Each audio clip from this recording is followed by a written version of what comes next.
Interesting thing I found when you want both weapons on the banner.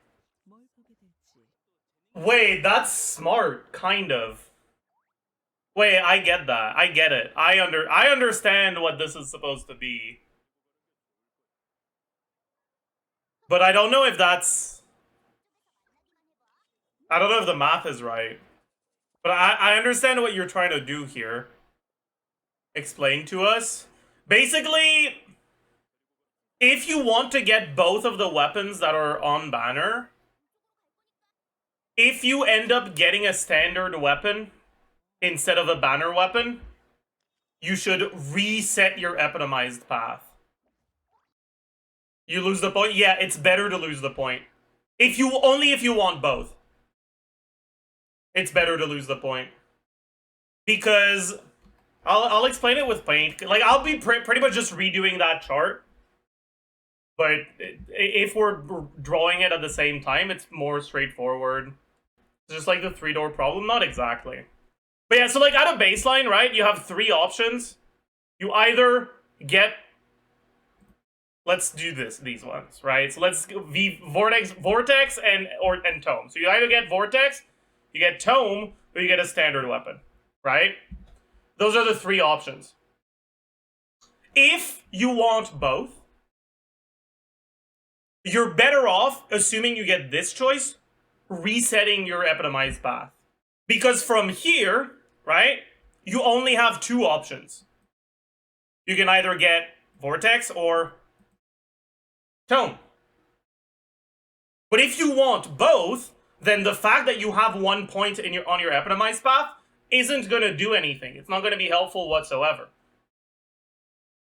However, if you reset your epitomized path here, then if you end up losing, right, let's say you want Tome a bit more, so you epitomize for Tome, right? You end up losing and getting Vortex Vanquisher, you're now guaranteed to get Tome on the next one. And that's helpful because it helps you dodge a potential standard banner loss.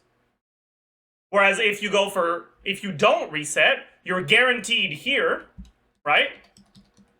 You're guaranteed Tome here, but after that, you can still go back to standard banner here. Whereas in this situation, right,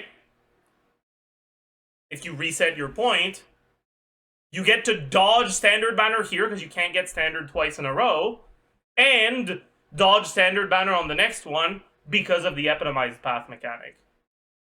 Basically, the epitomized path is a mechanic that helps you bypass possible standard weapons. So you'd rather those not overlap, right?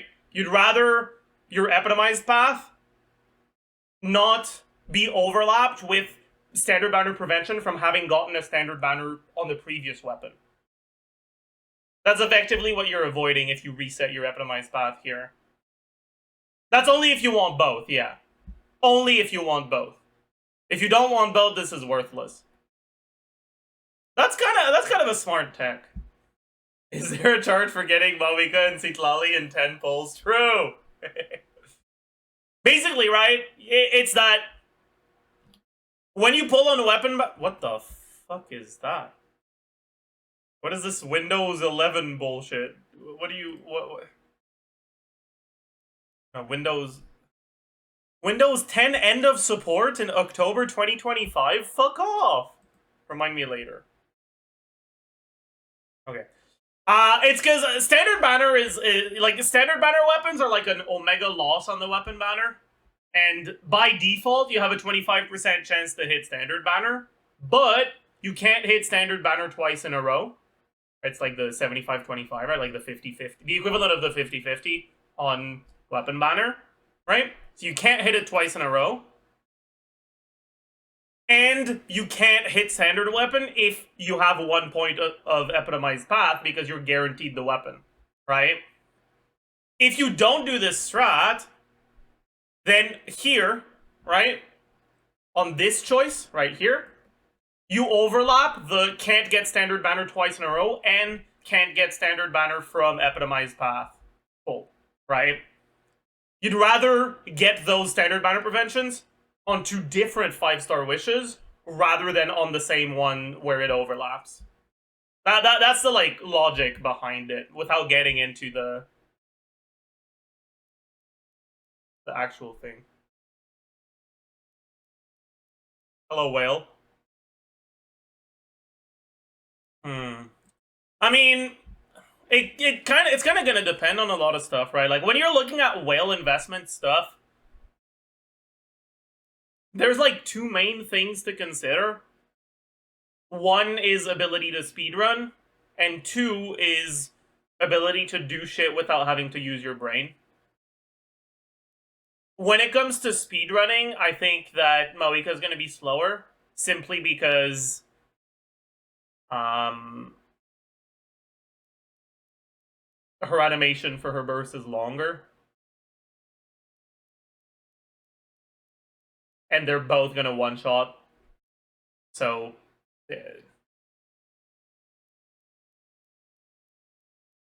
The difference in burst animation is probably going to be the big difference.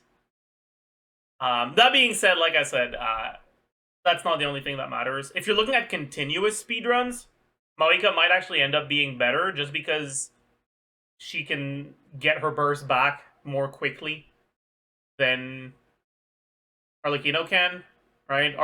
Shilonen specifically just gets her burst back pretty much instantly if you have Mavuika's C1. Like, just Shilonen, using your Shilonen E is full energy on Mavuika almost. Or full fighting spirit or whatever, but you get the point, right? It's actually like 125 or some shit, but like that plus using Mavuika's E as part of your setup, you're pretty much, yeah. Other than that, when you're looking at non-speedrun stuff, it's a bit harder to... Why are there two Pyro Travelers? Is it the like story Pyro Traveler? I don't know. That's weird.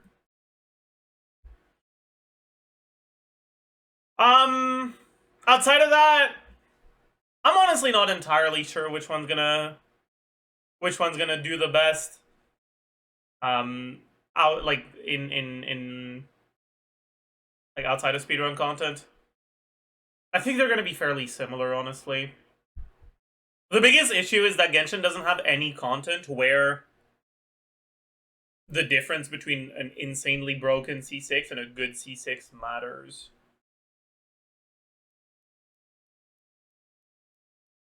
Like, even for local legends, when you're looking at C6 investment, you'll one-shot that shit, you know? So, yeah. Anyways, I hope that was somewhat helpful for you. Yeah, Pog. Is she more like Raiden rather than Arlecchino? I think she's kind of similar to Raiden, yeah. But like her teams are gonna work in a fairly different manner because of, well, honestly, her element mainly. But like kit wise, her kit is pretty similar to that of Raiden for sure. Dehya or Thoma for Kinich. Honestly, in my opinion, it depends on your sacrificial greatsword refinement. It also depends on how much you want to bother gearing Thoma. I don't really want to bother changing my Thoma's build all the time, and I play him in EM teams sometimes, so I don't like having to swap his gear for shield build. But in terms of like team performance, I'd probably tend to prefer Thoma over Dehya with low sac refine. But if you have high sac refine, Dehya can like reliably E every rotation, which is nice, without slowing you down. Does Emily hold Deepwood and Kinich, Emily, Mavuika, Bennett? Probably, yeah. Okay-ish business. All right, I haven't actually looked at the banners yet, though, so let's take a look.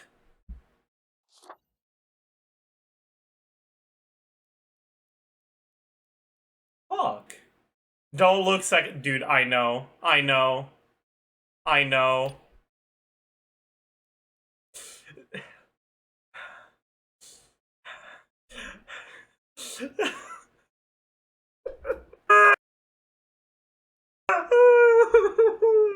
Why?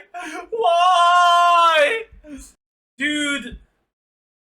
This is the best 4-star lineup probably that we've ever had for me. Like, 2 actual good characters, and 1 character I have pretty far from C6. This is such a good banner. Yeah, this is as good as it gets, dude.